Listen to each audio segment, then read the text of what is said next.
We are not prepared to be swayed by anybody. We have an independent policy which we assert no matter with whom we discuss.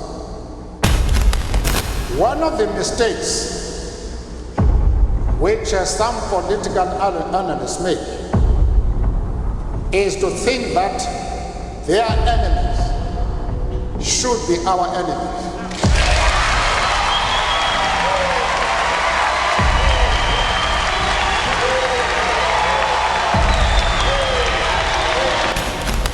That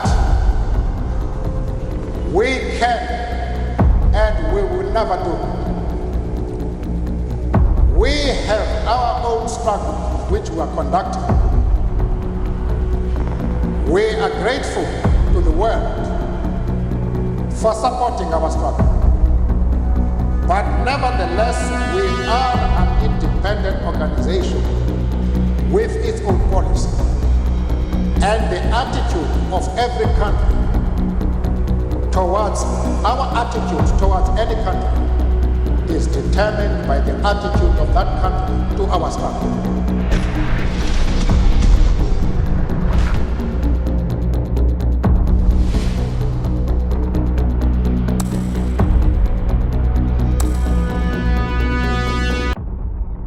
Tonight, the issues and the controversy.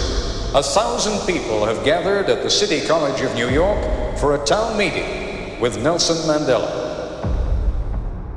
Mr. Mandela, you're participating in what is a very old and honorable American tradition, a town meeting. And rather than waste any time with my questions, if they don't ask you good ones, I promise I will try to. But I think we have some people out here who have some provocative and perhaps even controversial questions to ask you. And I'd like to begin. Mr. Mandela, you've come to the United States of America. Other than South Africa, probably the most racially divided country in the world. Evidence of that is right here in New York City. We are one of the most racially divided cities in the world. The blood of our children stained the sidewalks of New York. Howard Beach, Benson Hurst, Yusef Hawkins, Michael Griffith, our grandmothers, Eleanor Bumpurs, mothers, Yvonne Smallwood. Do you think that this country, given its racial record and current history, can assume the real credible and moral leadership in the fight against apartheid? Because its hypocrisy is well known, and one wonders whether it can really do what we want it to do. And if it can, what role can we, as Africans in America, play?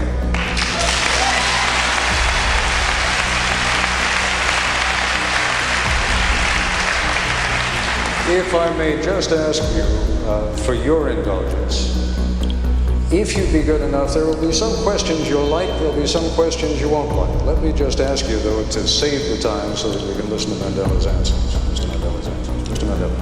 After the rousing welcome I have received here, I do not know whether I am in a mood to think coolly. I have been deeply touched by this warm welcome. But to respond to the question, I must say that the ANC, and in fact the entire mass democratic movement in South Africa, condemns racialism wherever it may be found. We are fighting a special kind of racialism in our own country. And we expect all people who are the victims of racialism to fight that evil. But I am here and I am primarily concerned with what the people of the USA and its organs of government are doing to promote the struggle against apartheid in our country. And I must say to you that we have the support not only of the masses of the people, we have the support of the Congress as well as the government. And I think that it would not be proper for me to delve into the controversial issues which are tearing the society of this country apart. I am sure that the USA has produced competent leaders of all population groups who are able to handle their own affairs very effectively. Let me follow up, if I may, on part of your answer. You say you're sure you have the support of the people, the Congress, and the leadership. By the leadership, you also mean the President of the United States? Are you satisfied that you have his support? Well, I am sure of one thing, that he condemns apartheid as I do. That is enough for us to find further common room with the President. And this is the message that I'm going to put to him when I meet him. And when you say you have the support of Congress, are you satisfied that you have enough votes in Congress to keep sanctions in place? That I cannot say. That lies in the future. But when I address Congress, the main thrust of my speech is that the Congress should support sanctions. Why are you so insistent, Mr. Mandela, and then we'll go to a question at this microphone over here. Why are you so insistent upon maintaining sanctions at a time when it can be argued that the South African government has made more concessions, your release being only one of them, than it has ever made in the past 40 years? I should know better about this matter, Mr. Koppel, than you. No doubt.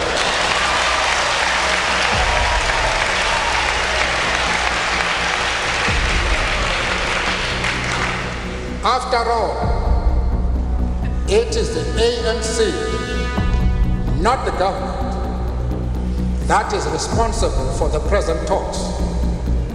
We have been hammering the government since 1986 to meet us, and in spite of the humiliating and insulting conditions they tried to impose on us before they could agree to meetings, we nevertheless had sufficient patience and sufficient commitment to peace as to continue hammering them to meet us. They have eventually done so, but despite the fact that the talks are now on, apartheid is still in place. The police are still killing our people as they've done over the years. Vigilante groups are openly arming themselves for the specific purpose of attacking progressive groups and progressive leaders. The right wing is also arming itself openly, and they say they are doing so for the purpose of destroying the ANC. They are calling for some of us to be heard. Why would you think that we should now relax our strategies? What has happened? Let's move on to the next question. Amanta. My name is Gloria Tute. I was born here in Harlem. I'm a lawyer. I've lived here all my life. I'm also on the board of directors of the African Educational Foundation that's raising money to train the people of Africa for industry. I am concerned about the future economy of South Africa. I am concerned when I look at the newer countries that gained their freedom so hard fought, indeed did not demonstrate sound fiscal policy. Illiteracy is still quite large, and hunger. What can assure me as a human being and a concerned African American that the ANC will indeed have a fiscal sovereign policy that will continue the use of the resources of South Africa in a meaningful way? Or should I put it more succinctly, will your economy be based on the Marxist system, socialism, or capitalism, or both? I knew that was the question you wanted to ask.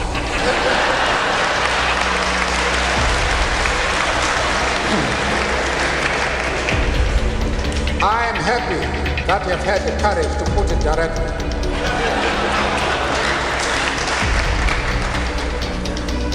We are not concerned with models. We are not concerned with labels. We are practical men and women whose solutions are dictated by the actual conditions existing in our country. As somebody has said, we do not care whether the cat is black or white, as long as it can catch mice.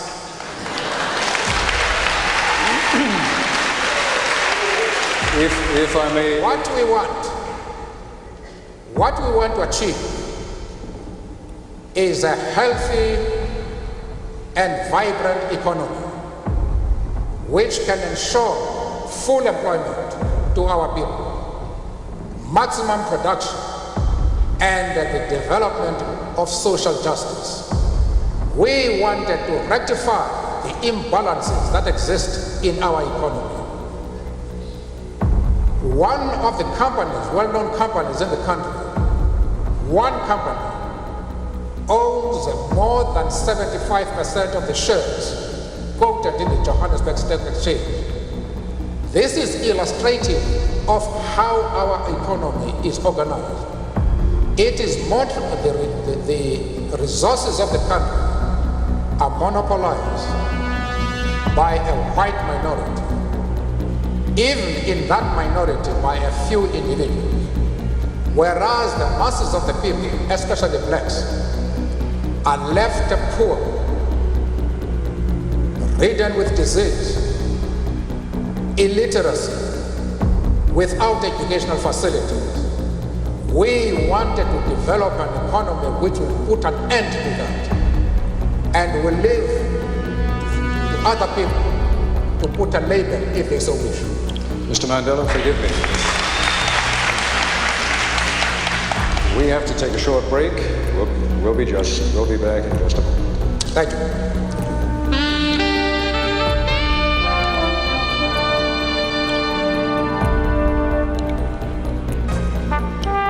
The Koppel Report, a town meeting with Nelson Mandela from City College in New York, continues. And we're back once again. And Mr. Mandela, as I told you before we began this broadcast, almost all the questions will be coming here from the audience, but we also went to a couple of people back in South Africa, told them you were going to be on the broadcast, and asked them if they had any questions for you or comments that they wanted to make to you. One of those from whom we are about to hear now, and I'd like you to address your attention over to that monitor, is a man by the name of Koos van der Merwe, who's one of the leaders of the Conservative Party. Have a listen to what he has to say. Hello, Nelson. I'm a South African. I'm an Afrikaner. I want self-determination for my people in a part of South Africa. You can't have the whole South Africa for yourself. A part of it belongs to my people. Nelson, you're not going to nationalize the assets of the white people.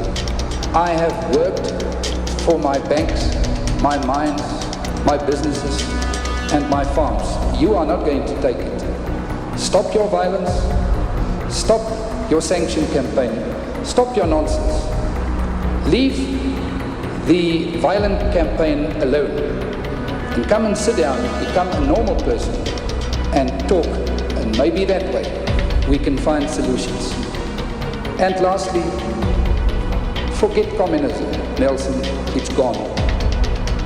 And I hope you will be well. I believe you were ill.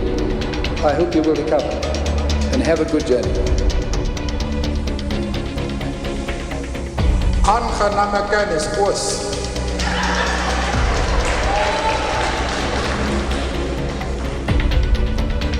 Ek hoop van harte dat een dag ek die gelegenheid sal kry om met u te gesels.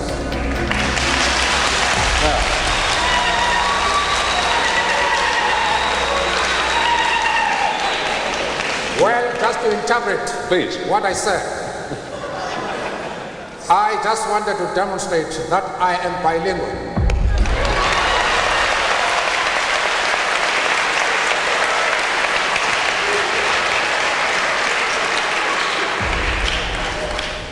All I have said to Koos van der Merwe is to say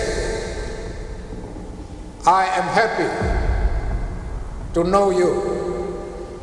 I hope that one day we shall have the opportunity to discuss the affairs of our country. That is all. Now, let me pick up, if I may, Mr. Mandela, though, on what Koos van der Merwe had to say.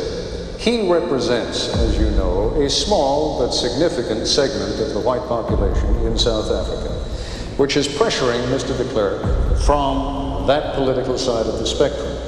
To what degree do you feel any need to help President de Klerk deal with people like Koos van der Merwe?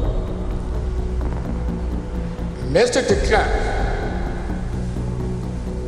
is an independent, resourceful, and flexible leader. He is able on his own to deal with the right wing.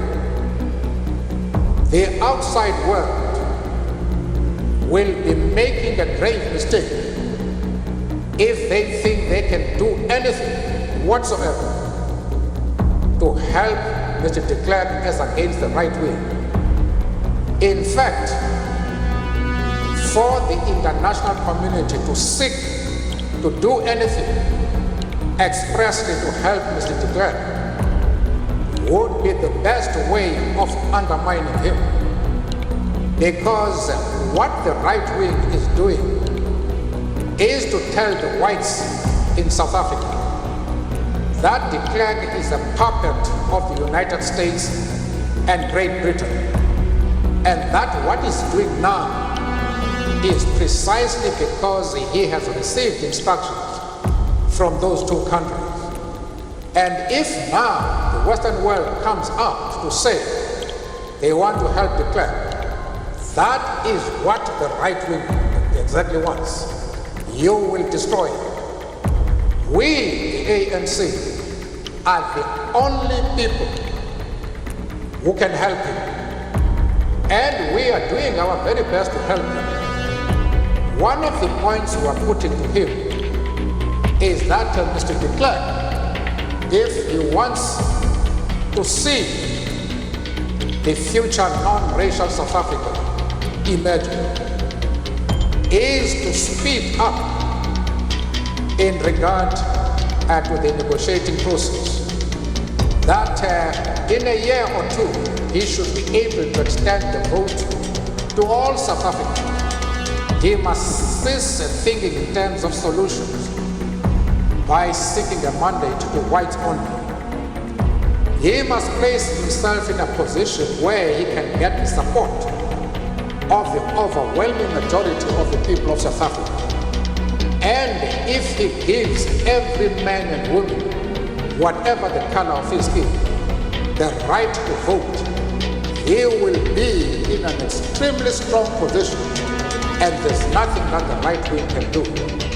But if he continues, as he is doing at the present moment, still to think of racist solutions which are seen first and foremost as protecting the rights of the whites, he will go under. Let us move on to our next questioner at the microphone over there. Welcome to America, Mr. Mandela. I'm Ken Edelman. Those of us who share your struggle for human rights and against apartheid have been somewhat disappointed by the models of human rights that you have held up since being released in jail.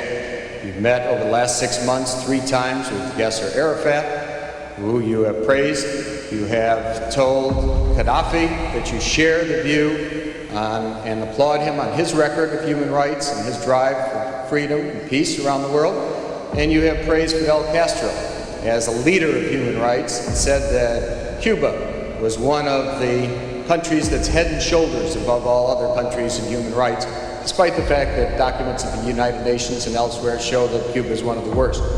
I was just wondering, are these your models of leaders of human rights? And if so, would you want a Gaddafi or an Arafat or a Castro to be a future president of South Africa? One of the mistakes which some political analysts make is to think that their enemies should be our enemies.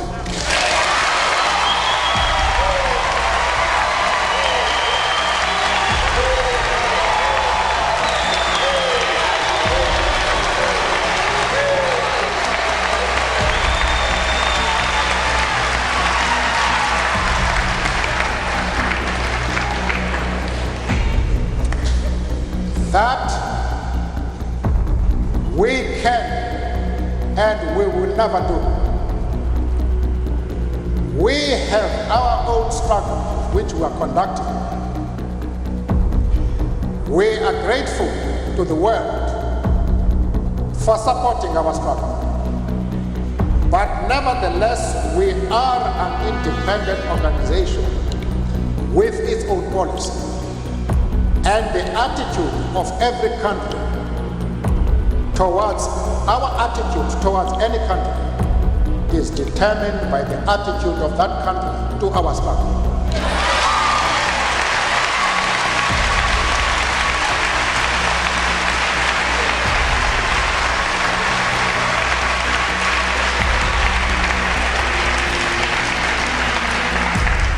Yasser Arafat, Colonel Gaddafi, Fidel Castro support our struggle to the hilt.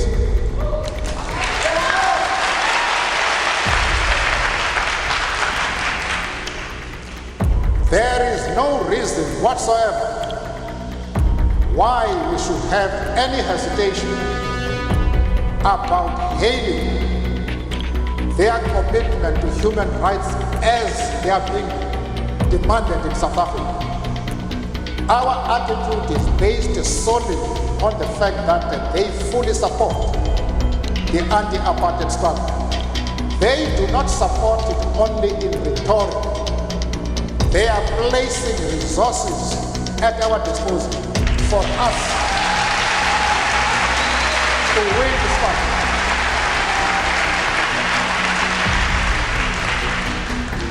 That is the position. Mr. Mandela, you've said a number of very controversial things in that last response, and I'd like to come back to some of them when we return, but once again, we have to take a quick break. We'll be back in a moment. Thank you. The Koppel Report will continue in a moment. And we are back once again with Nelson Mandela at the City College of New York. Mr. Mandela, as I mentioned to you before the program, we also have some distinguished guests sitting behind us.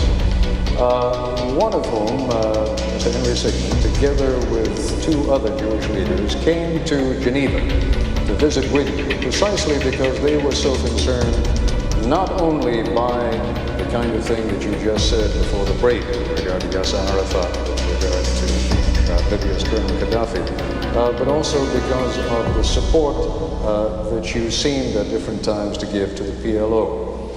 I would like to ask Mr. Sigmund to stand now for a moment and pose whatever question he would like directly to you. Mr. Sigmund? Before I pose my question, permit me to say first that when I had the pleasure and honor of meeting with Mr. Mandela in Geneva, we said to him, and I would like to repeat this now, in order to put my question in context, that the commitment of the Jewish organizations that met with him to the struggle against apartheid, against racism, against injustice in South Africa is absolutely unconditional. It is not dependent on whether we are happy or unhappy with responses that Mr. Mandela gives to some questions. Having said that,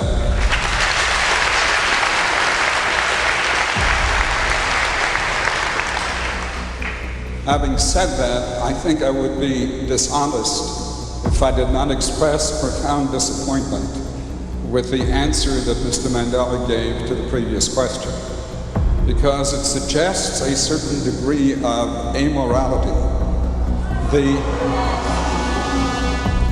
It suggests that what these people do in their own countries, what a Gaddafi does in Libya, what a Castro does in Cuba, is totally irrelevant, even in terms of the issue of human rights, as long as they support the cause of the ANC. I hope that is not what Mr. Mandela meant, and I would hope that he would clarify that issue further.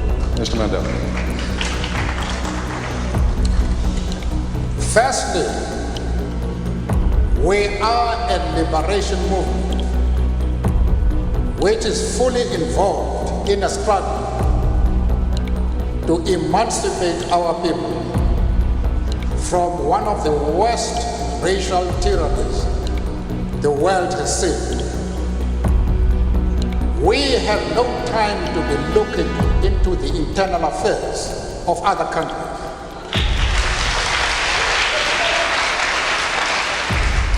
It is unreasonable for anybody to think that this is our role. I have been asked by somebody who wants me to express an opinion on the differences that are taking place within the USA. And he has made his position quite clear that there is racialism in this country. I have refused to be drawn into that.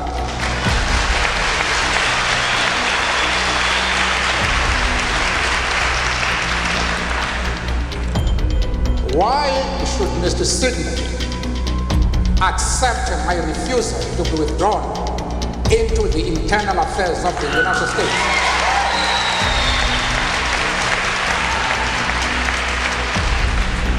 And at the same time, want me to be involved in the internal affairs of Libya and Cuba.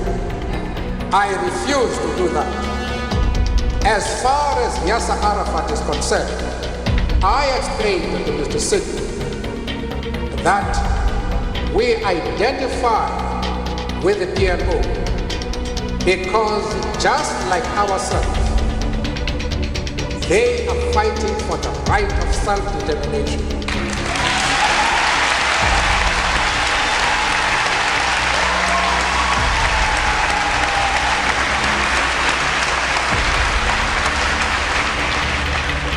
I went further, however, to say that the support for Yasser Arafat and his family does not mean that the ANC has ever doubted the right of Israel to exist as a state legally.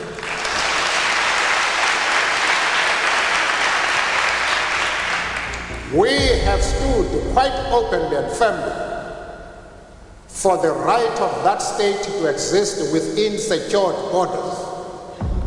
But of course, as I said to Mr. Sigmund in Geneva and others, that we carefully define what we mean by secure borders. We do not mean that Israel has the right to retain the territories they conquered from the Arab world, like the Gaza Strip, the Golan Heights, and the West Bank. We don't agree with that. Those territories should be returned to the Arab people.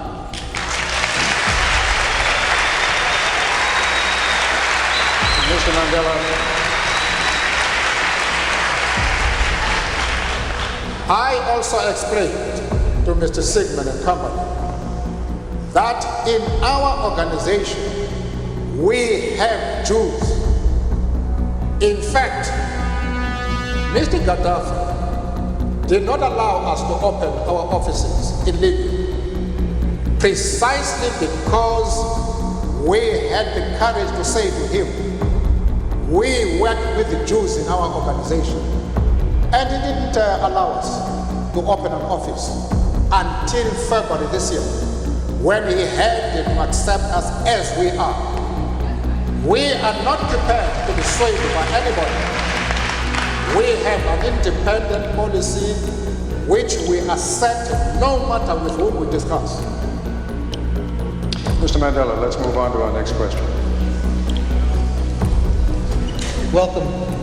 My name is Malcolm Dunn. I'm from Plainfield, New Jersey, and I'm chairman of the United Minority Business Brain Trust of New Jersey and the national chairman of the American Legal Defense Fund for the minority business organizations. I have a question that relates to our participation in business in this country. We who have gained the moxie and who have reached certain levels of proficiency in business and education in various professions would like to know, what can we offer What can we, who have been denied access, total absorption into the American system in those professions, what can we prepare ourselves to offer to you in the motherland, given your attainment of the one vote, one person, one vote? I ask this in the context of Eastern European countries being free, and the money that was formerly sent to Africa is now being diverted to those Eastern European countries.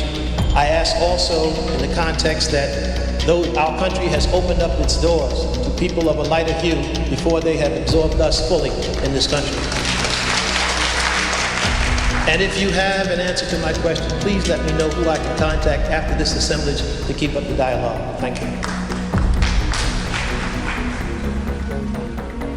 The black people of America, of the USA, have a lot to offer the people of South Africa in the course of their struggle. Whatever disabilities you have in this country, at least you have been exposed to opportunities which we don't have. You have better educational facilities. There is no legal color bar in this country.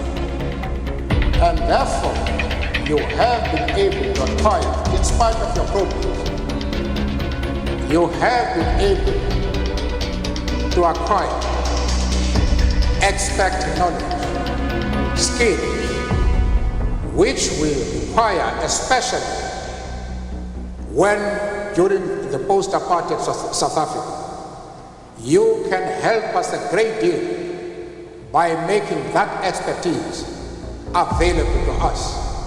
As far as the question of who you can keep in contact with in our country, that we can discuss after this occasion. All right, we're going to take another quick commercial break and then we'll be back in a moment.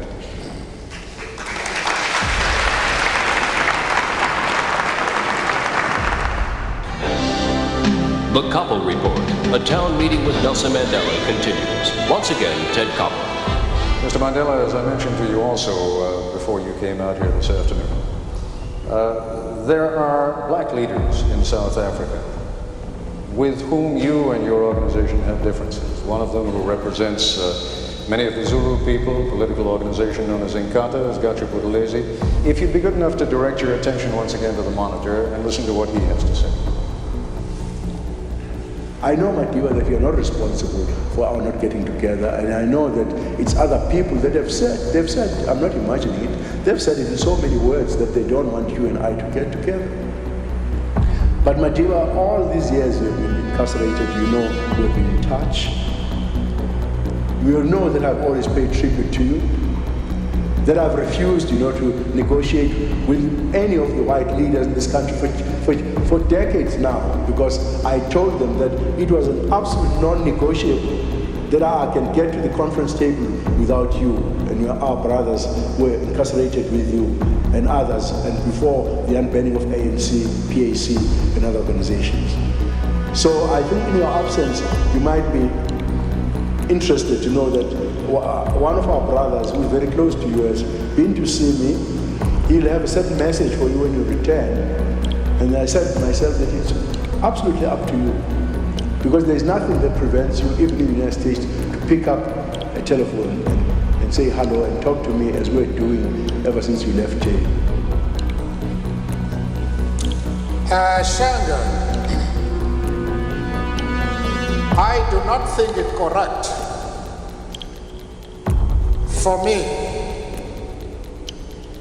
to wash our dirty linen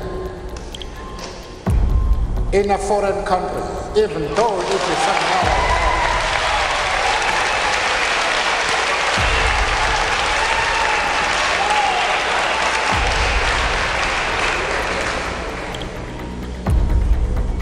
I am hesitant to do that, even though here I have the feeling that I am among the comrades in arms, brothers and sisters. One thing I would like to dispel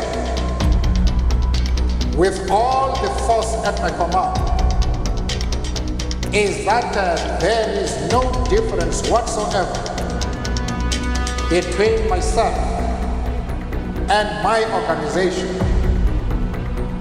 on the attitude towards Inkatha and yourself in person. If I have not seen you, it is because of decisions which we have carefully discussed amongst ourselves and of which I am part. I, however, would like to repeat what you know I have said on numerous occasions. I would like the ANC and the Inkatha to sit down and resolve our problems and end the violence that is going on today in Natal. But you know as well as I do that the question is no longer simple. The government has taken advantage of the differences between my organization and your organization. They are using those differences for the purpose of trying to eliminate the ANC and what they consider to be members of that organization who are a threat to white supremacy. That now is our problem. It is no longer just a question of me meeting you. I have asked Mr. de Klerk the simple question. I have said to him, you have a strong, efficient, and well-equipped army and police force. Can you tell me why the government has failed to suppress violence in which almost 4,000 blacks have been killed?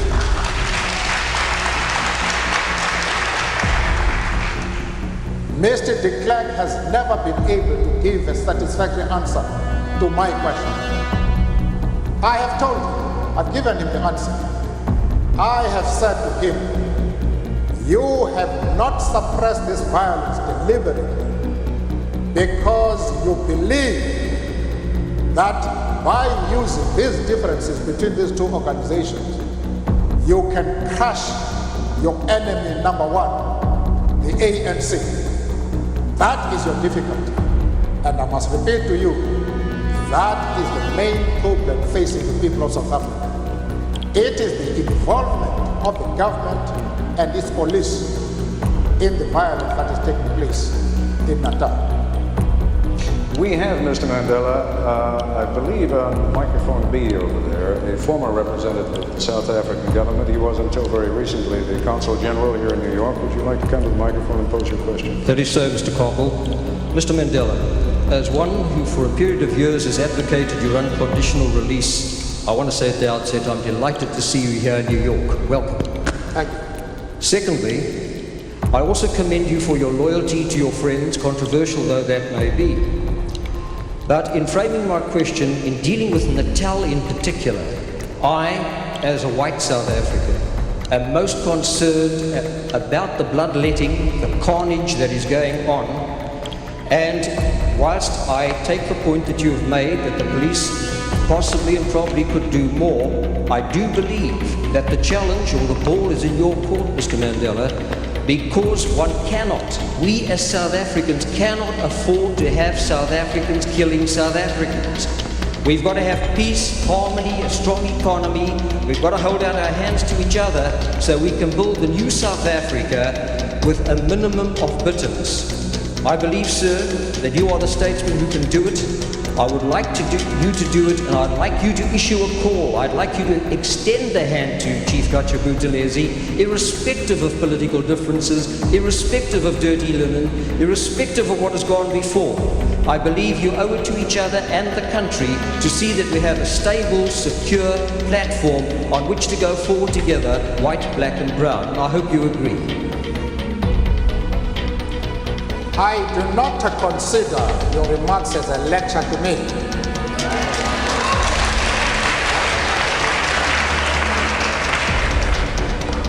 Because you would know that it is the ANC and not the government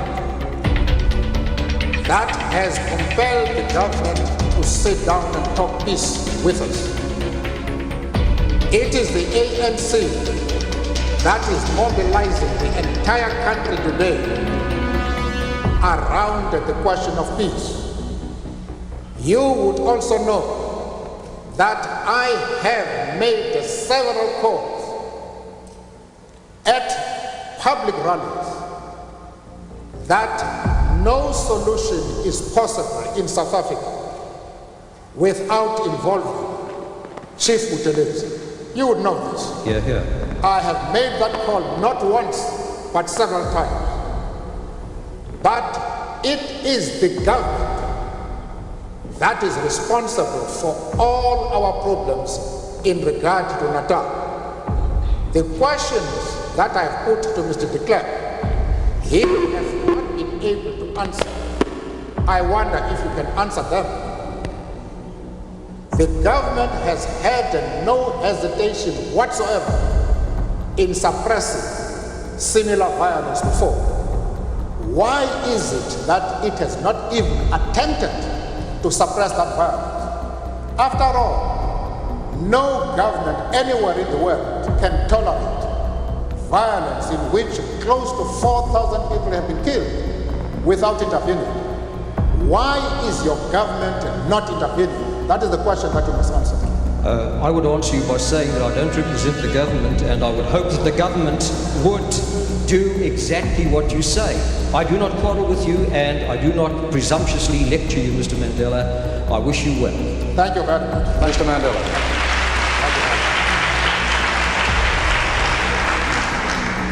We have ripped through the first part of this broadcast extraordinarily quickly. There are still a number of issues that we have to take up with Mr. Mandela, not the least of them being sanctions by the United States against South Africa. We will continue with that in the Nightline segment of this broadcast. Just a quick break now. We'll be back.